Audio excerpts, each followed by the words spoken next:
Good morning. I'm Andy Myers at Weiss Research, and this is your morning market update for Thursday, December 15th. Stocks on Wall Street opened solidly higher following some largely positive economic data. On the labor front, the number of Americans requesting first-time unemployment benefits fell unexpectedly last week to its lowest level since May of 2008. The reading of 366,000 marks the fifth time in 6 weeks that jobless claims have come in below 400,000. A level economists say indicates a healthy labor market. Meanwhile, the 4-week average, a more accurate gauge of employment trends, dropped to its lowest level since July of 2008.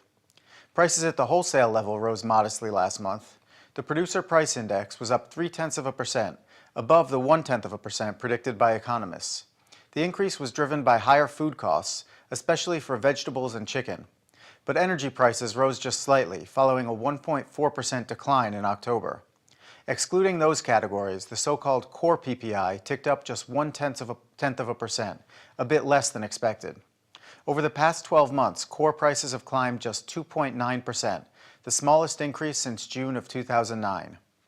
We also have several reports on manufacturing from around the world.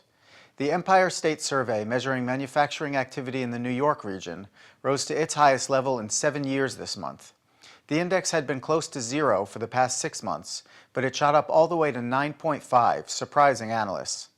But for the overall U.S. manufacturing sector, the results are not as strong.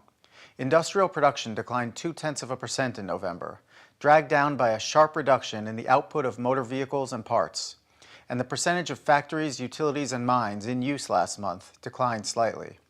Separately, manufacturing activity in the Eurozone and China continues to slow down.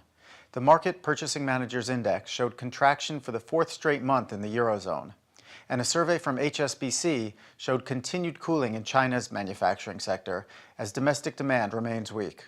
Following all that data, U.S. equities seem poised to snap a 3-session losing streak, and European stocks are rebounding as well, but the Asian markets finished sharply lower. Meanwhile, the euro is recovering some lost ground against the U.S. dollar, rising back above the 130 mark. And commodities are rebounding from yesterday's steep declines. Gold is back around $1,600 an ounce after falling below that level for the first time since September, and crude oil is now trading at around $95.50 a barrel. On the corporate front, keep an eye on shares of Morgan Stanley today. The financial giant announced that it will cut 1,600 jobs in the first quarter, or 2.6% of its workforce. And turning to the earnings calendar, FedEx highlights the day's action. The company beat expectations with a 72% jump in quarterly profit, and revenue rose 10%, driven by higher shipping volumes. FedEx also said it will buy 27 more Boeing jets between 2014 and 2018 to replace some of its aging fleet. FedEx shares are gaining 4% on the news. That's the latest from Weiss Research. Have a great trading day.